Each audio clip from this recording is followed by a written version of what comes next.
Hello great meet you everyone, myself Deepanshu Verma. I welcome to all in YouTube channel एजुट English. और आज मैं आपसे बात करूंगा इंग्लिश स्पीकिंग कोर्स के एक बहुत ही महत्वपूर्ण टॉपिक की, जिसका नाम है इडियम एंड फ्रेजेस। जब भी आप किसी से बात करते हो और किसी की भाषा आपको बहुत ज़्यादा इफेक्टिव लग रही है, उसके बोलने का अंदाज आपको बहुत ज़्यादा पसंद आ रहा है, तो मैं डेफिनेटली कह सकता हूँ वह अपनी बोलचाल में, वह अपने कन्वर्सेशन में इडियम एंड फ्रेजेस का बहुत ज़्यादा यूज़ करता है।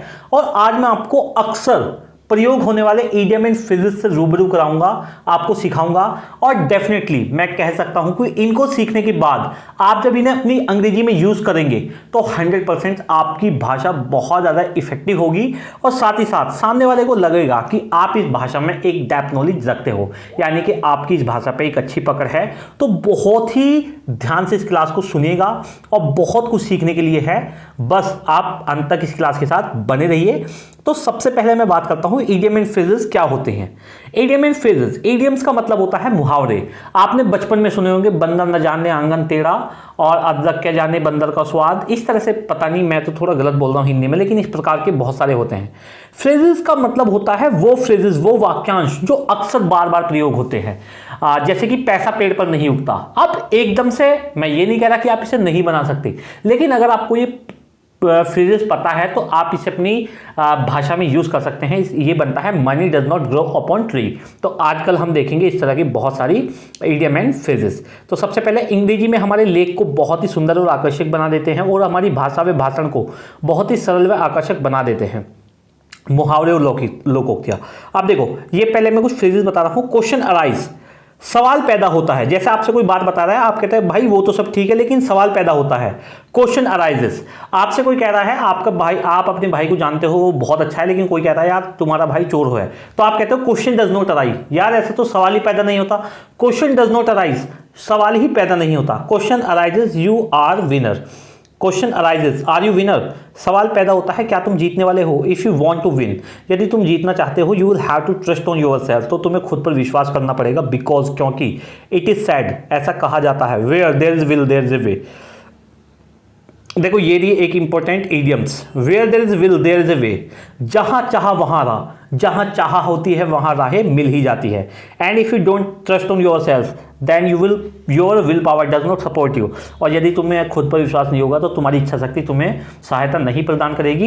And question does not arise to win without will power, और बिना इच्छा शक्ति के जीतने का सवाल ही पैदा नहीं होता। अब देखो, सबसे पहला हमारा इडियम एंड फ्रेजेस है don't blow your own trumpet. Don't blow your own trumpet, यह हम उस व्यक्ति को बोलते हैं जो अपनी ही बात को बहुत, अपने बारे में बहुत तारीफ करता रहता है, अपने मुंह मियाँ मिट्ठू बनना, और इसको हम बोल सकते हैं अपनी ढपली अपना राग। जब कोई व्यक्ति बहुत ज़्यादा अपनी तारीफ करता है तो हम उसे बोलते हैं don't blow your own trumpet, यानी कि अपनी तारीफ खुद से मत करो। कभी कभी हम किसी को बताते हैं, कोई व्यक्ति जो है बहुत ज़्यादा समय से तेज भागने की कोशिश करता है और चीज़ों को समझता नहीं है, तब हम उसे कहते हैं भाई साहब थोड़ा सा रुक कर चल लो। Time and tide wait for none, समय और मौत किसी का इंतजार नहीं करते। समय और मौत किसी का इंतजार नहीं करते। He is shedding crocodile tears, आप किसी भैया को जानते हो, कोई भैया बहुत ज़्यादा पक्का ड्रामेबाज है और आपको पता है कि इसने गलती की है और ये ना हम सबका मजाक बना रहा है, तो आप उसे बोल रहे हैं ही शेडिंग क्रोकोडाइल टीयर्स का मतलब है झूठे आंसू दिखा रहा है। मगरमच्छ के आंसू, मगरमच्छ के आंसू तो सबको पता है, मगरमच्छ आंसू वैसे ही निकाल ले रखता है, लेकिन जैसे ही आप उसके पास जाओगे तो खा जाता है वो, ठीक है ना। तो वो क्या करता है, ही शेडिंग क्रोकोडाइल टीयर्स, यह है मगरमच्छ के आंसू, मुझे मत दिखा। कभी कभी हम बोलते हैं यह सब भाग्य का खेल है। It is a twist of faith, it is a twist of faith. मान लीजिए आपने और आपके 3 दोस्तों ने एक साथ एक व्यापार शुरू किया था और आपने लगभग तीनों चारों ने ही बराबर मेहनत करी, लेकिन किसी को सफलता 2 महीने बाद मिली, किसी को सफलता 2 साल बाद मिली और किसी को सफलता मिली ही नहीं। ऐसा हो नहीं सकता, उसके कुछ प्रयास में कमी रह गई हो। तो यह सब आपने क्या कहा, भाई साहब ये मैं नहीं बता सकता, लेकिन it is a twist of faith, यह सब भाग्य का खेल है। Dancing and me both are poles apart. Poles apart का मतलब होता है जब 2 चीज़ों में बहुत ज़्यादा भिन्नताएं होती हैं, जब किसी 2 चीज़ों में बहुत ज़्यादा भिन्नताएं होती हैं। जैसे कि मैं आपसे कहने लगूँ कि dancing and me both are poles apart, जैसे कि नाचना और मेरे में तो बहुत, यानी कि मैं नाच नहीं सकता, है ना। जैसे कि एक मान लीजिए चोर है और एक बहुत ज़्यादा सज्जन है, तो आप कह सकते हो thief and a gentle person both are poles apart. दोनों में बहुत विभिन्नताएं हैं, दोनों बहुत अलग अलग हैं।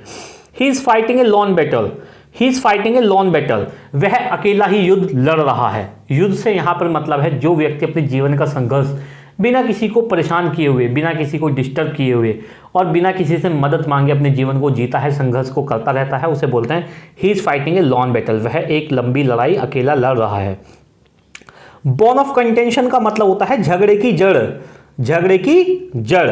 Kashmir was the bone of contention between India and Pak, Bharat और पाकिस्तान के बीच में कश्मीर झगड़े की जड़ है। आप इसे ये भी बोल सकते हैं जैसे कि मान लीजिए mobile was the bone of contention between me and my girlfriend, ऐसे भी बोल सकते हैं आप इसे ऐसे भी बोल सकते हैं कि money is the bone of money is a bone of contention between I and my brother, me and my brother, ऐसे भी बोल सकते हैं।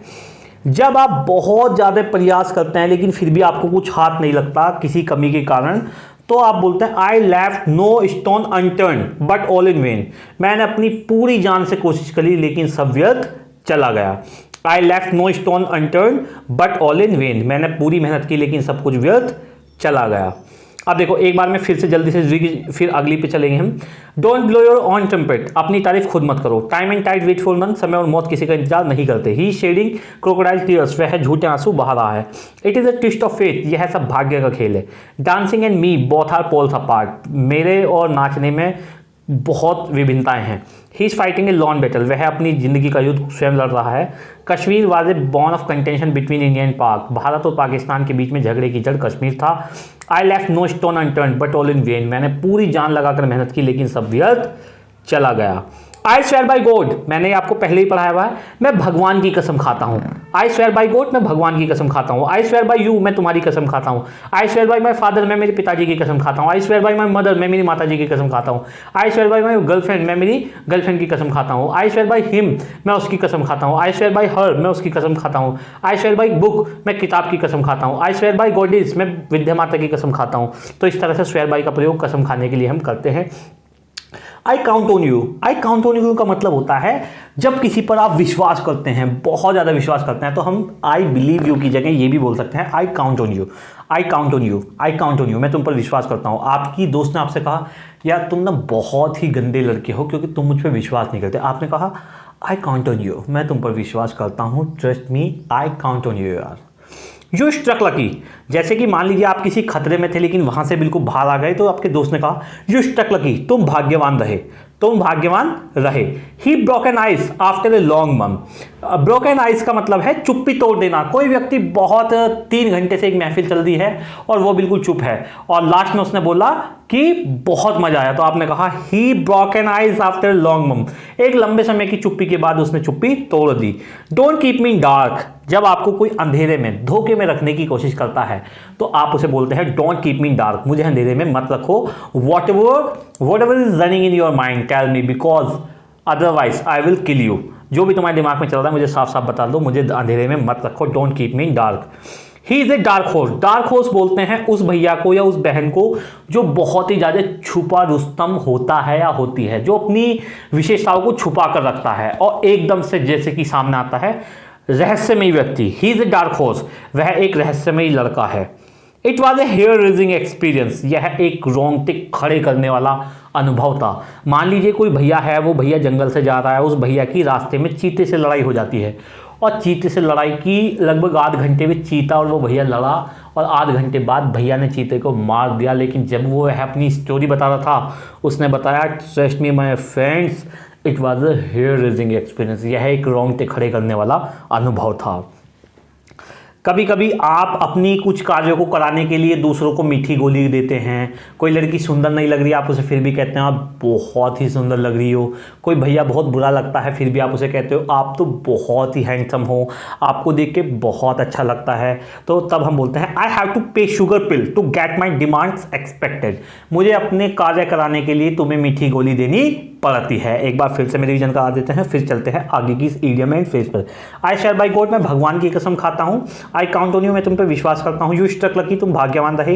ही broken ice after a long month, उसने एक लंबे समय के बाद चुप्पी तोड़ दी है। डोंट कीप मी डार्क, मुझे अंधेरे में मत रखो। He is a dark horse, वह एक छुपा स्तंभ है। It was a hair raising experience, यह एक रोंगटे खड़े करने वाला अनुभव था। I have to pep sugar pill to get my demand expected, मुझे अपना कार्य कराने के लिए मीठी गोली देनी पड़ती है। His father is hard of hearing, hard of hearing का मतलब है सुनने में तकलीफ है। हार्ड ऑफ लिसनिंग का मतलब है सुनने में तकलीफ है। हार्ड ऑफ स्पीकिंग का मतलब है बोलने में तकलीफ है, ठीक है ना। तो इस प्रकार से हार्ड ऑफ हियरिंग का मतलब है उसके पिताजी को सुनने में तकलीफ है। His father is hard of hearing. और अब ऐसे ही बोल सकते हैं, हार्ड ऑफ का मतलब है तकलीफ होना किसी चीज़ में। हार्ड ऑफ वॉकिंग, उसके पिताजी को चलने में तकलीफ है। His grand mother is hard of walking, उसकी दादी माँ को चलने में तकलीफ है। He is talk of the town, talk of the town का मतलब है जब आप पूरे अपने एरिया की जबान पर होते हो, आप कोई इतना अच्छा काम कर देते हो, जैसे मान लीजिए आपने कोई रील डाली और वो रील आपकी चल गई 200 मिलियन एक रात में, तो अगले दिन आपके यहाँ भीड़ होगी और आप कह सकते हो I am the talk of the town today, मैं पूरे शहर की जबान पर हूँ, मैं पूरे कस्बे की जबान पर हूँ। कोई शादी होती है तो उसमें रसगुल्ले बहुत अच्छे बनते हैं, तब हम कह सकते हैं rasgulla is the talk of the town, पूरे सबकी जबान पर रसगुल्ले का ही नाम था। Rumours spread like wild Fyers, अफवाहें जंगली आग की तरह फैलती हैं। अफवाहें जंगली आग की तरह फैलती हैं। आप कोई अच्छी खबर, कोई अच्छी चीज़ को स्प्रेड करना चाहो, आपको बहुत मार्केटिंग करनी पड़ेगी, बहुत एफर्ट लगाना पड़ेगा। यहीं कोई झूठी बात आपको कोई कह दे तो वो बहुत जल्दी फैल जाती है। जैसे कि मैं आपसे कह दूं, मैं मान लीजिए मैं आपसे कह दूं कि कल यहाँ पर तौबा तौबा रानी परी, बड़ी परी, भयंकर परी और छोटा भीम आया था और उनकी यहाँ पर लड़ाई होगी और छोटे भीम ने 2 रानी परियों को बहुत ज़्यादा पीटा। अब अगर ये खबर चली बाई चांस तो ये आप यकीन नहीं मानोगे, ये इतनी तेज़ी से फैलेगी कि आज ही आपके पास ही कल ये पूरी दुनिया में फैल जाएगी। वुड दैट का मतलब होता है काश। Would that I was CM, काश, वुड दैट का मतलब काश, आई वॉज सीएम, काश में सीएम होता। वुड दैट काश आई वॉज ए मिलेनियर, काश में एक लखपति होता। Would that I was PM, काश में पीएम होता। Would that I was you, काश में तुम होता। Would that I was a politician, काश में एक नेता होता। Don't sing your own praise, यार अपनी तारीफ खुद मत करो। Don't sing your own praise, यार अपनी तारीफ खुद मत करो। This seems to be only a lame excuses, जब कोई बिल्कुल ऐसा झूठ बोलता है जिसके कोई हाथ पैर ही नहीं है, आपको बिल्कुल सुनने से पता चल रहा है कि ये भैया टोटली झूठ है, इसमें कुछ भी सच्चाई नहीं है, तो हम बोलते हैं this seems to be a lame excuses. जैसे कि मान लीजिए कोई भैया आपके पास आया और आपने उससे कहा यार तूने कल मेरी मदद नहीं की, तूने मेरा फ़ोन भी नहीं उठाया, तो उसने आपसे कहा यार तू यकीन नहीं मानेगा, कल मेरे पास डोरेमोन आया था और हम दोनों बात कर रहे थे और डोरेमोन ने मेरा फ़ोन गायब कर दिया था, इस वजह से मैं तेरा फ़ोन उठा नहीं पाया था। तो यार ये क्या है, ये है बिल्कुल लेम एक्सक्यूजेस। तो आपने कहा this seems to be only a lame excuses, यह केवल एक लंगड़ा बहाना दिखाई पड़ता है। Don't try to grind your own axe, यार अपना उल्लू सीधा करने के चक्कर में मत लगो। कोई व्यक्ति होता है जिसमें चाहे सिचुएशन कैसी भी हो, वो अपना उल्लू सीधा करने की कोशिश करता है। आपने कहा कि चलो यार किसी को देखने चलते हैं, किसी का वहाँ पर रोड पे एक्सीडेंट हो गया, और आपके दोस्त ने कहा कि यार 1 मिनट रुक, मैं ना अपना कैमरा उठा लूँ, गोप्रो, मैं एक वीडियो भी बना लूँगा ताकि वो यूट्यूब पे चल जाए। तो आपने कहा यार don't try to grind your own axe, अपना उल्लू सीधा करने की कोशिश मत करो, हर समय अपना उल्लू सीधा नहीं करना चाहिए। We tried our luck but all in vain, हमने पूरी ईमानदारी से मेहनत करी लेकिन सब कुछ व्यर्थ चला गया। एक बार क्विक रीजन कर लेते हैं, फिर अगली स्लाइड पर चलेंगे। उसके पिताजी को सुनने में तकलीफ है, वह पूरे कस्बे की जबान पर हैं। Rumours spread like wild fire, अफवाहें जंगली आग की तरह फैलती हैं। Would that I was CM, काश में सीएम होता। Don't sing your own praise, अपना गाना खुद मत गाओ, यानी कि अपनी तारीफ खुद मत करो। This seems to be only a lame excuse, यह केवल एक लंगड़ा बहाना दिखाई पड़ता है। Don't try to grind your own axe, अपना उल्लू सीधा करने की कोशिश मत करो। We tried our luck but all in vain, हमने अपना भाग्य को आजमाया लेकिन सब कुछ बेकार चला गया। It is only I wash, it is only an I wash, यह केवल एक आंखों का धोखा है, यह केवल एक आंखों का धोखा है। आप कहीं पर जा रहे थे, वहां पर कोई व्यक्ति खेल दिखा रहा था और खेल दिखाते दिखाते जैसे आप उसके पास गए, उसने एक चाकू निकाला और अपने जो बच्चा उसके साथ था उसने उसकी गर्दन के आर पार वो चाकू कर दिया और आपसे कहा कि मुझे पूरे के पूरे 1 करोड़ रुपए दे दो, नहीं तुम्हारे साथ भी यही होगा। तो फिर उसने कहा कि यार तुम एक काम करो, 1 करोड़ रुपए मत दो, 1 कटोरी आटा दे दो या 5 रुपये दे दो। तो और आप बहुत ज़्यादा डर गए, तो आपके बड़े भैया ने उसको थप्पड़ मारा है और आपसे कहा यह कुछ नहीं है, it is only an I wash, यह केवल एक आंखों का धोखा है। इट इज़ ए फीदर इन स्कैप, जब कोई अपनी लाइफ में कुछ नया अचीवमेंट प्राप्त करता है तो हम उसे बोल सकते हैं उसकी टोपी में एक और पंख लग गया, यानी कि it is a feather in his cap, उसकी टोपी में एक पंख लग गया है। क्वेश्चन अराइज, सवाल पैदा होता है। क्वेश्चन डज नॉट अराइज, सवाल ही पैदा नहीं होता। I am between devil and deep blue sea, मेरे एक तरफ कुआं और एक तरफ खाई है। I am in between the devil and deep blue sea, मेरे एक तरफ कुआं और एक तरफ खाई है। Near the church farther from heaven, चिराग तले अंधेरा, जैसे कि कोई व्यक्ति सबको मोटिवेट करता है और मोटिवेट करने के बाद डिप्रेशन की गोली खाता है, तो ये क्या हुआ, चिराग तले अंधेरा। A lie has no legs to stand upon, झूठ के पांव नहीं होते। जब कोई आपसे बार बार झूठ बोलता है तो आप उसे समझाते हैं भाई साहब समझ जा जिंदगी के खेल को, नहीं तो इतना पिटेगा, क्योंकि a lie has no legs to stand upon, क्योंकि झूठ के पांव नहीं होते। जब एक व्यक्ति अपने जीवन में बहुत अप्स एंड डाउन देखता है और बहुत स्ट्रगल किए होता है तो हम बोलते हैं ही has seen many ups and down in his life, उसने अपने जीवन में बहुत सारे उतार चढ़ाव देखे हैं। एक बार फिर से मैं बता देता हूं, it is only an I wash, यह केवल आंखों का धोखा है। It is a feather in his cap, यह उसकी टोपी में एक और पंख लग गया। क्वेश्चन अराइज, सवाल पैदा होता है। क्वेश्चन डज नॉट अराइज, सवाल ही पैदा नहीं होता। Between the devil and deep blue sea, मेरे एक तरफ कुआं और एक तरफ खाई है। Near the church from the heaven father from heaven, चिराग तले अंधेरा। A lie has no legs to stand upon, झूठ के पांव नहीं होते। He has seen many ups and down in his life, वह अपने जीवन में बहुत सारे उतार चढ़ाव देखे हुए हैं। तो आज की क्लास को आपने बहुत ध्यान से सुना होगा। और देखो मैं आपसे एक चीज़ बताता हूँ, यदि आप वास्तव में ही इंग्लिश सीखना चाहते हैं तो भैया देखो प्रैक्टिस जरूर करो, क्योंकि आपको रूल सीखने नहीं है, पेपर में लिखने नहीं है, आपको बोलनी है। और बोलने के लिए बहुत ज़्यादा प्रैक्टिस आपको करनी पड़ेगी, रिगरस प्रैक्टिस आपको करनी पड़ेगी। और बिल्कुल भी सही बोलने के चक्कर में मत लगो। If you are a beginner, don't think about that you are speaking right और wrong. Your motto is to speak English because it is said that speaking comes by speaking. Your total goal is to speak English. Don't worry about that you are speaking right और wrong. You are to focus that you are to speaking और not, you are speaking और not. If you are speaking than 100% you will be a great speaker, otherwise you should leave the process to learn this language because it is not a cakewalk। ये बच्चों का खेल नहीं है। अगर आप बोलना चाहते हैं तो बोलने की प्रैक्टिस करो, गलत बोलो सही बोलो कोई मतलब नहीं है, आपका फोकस बोलने पे होना चाहिए। गलत सही बाद में से अपने आप हो जाएगी। तो आज की क्लास को सिर्फ इतना ही रखते हैं। It was the class for today, rest of the thing we will discuss tomorrow. Have a good time, bye bye.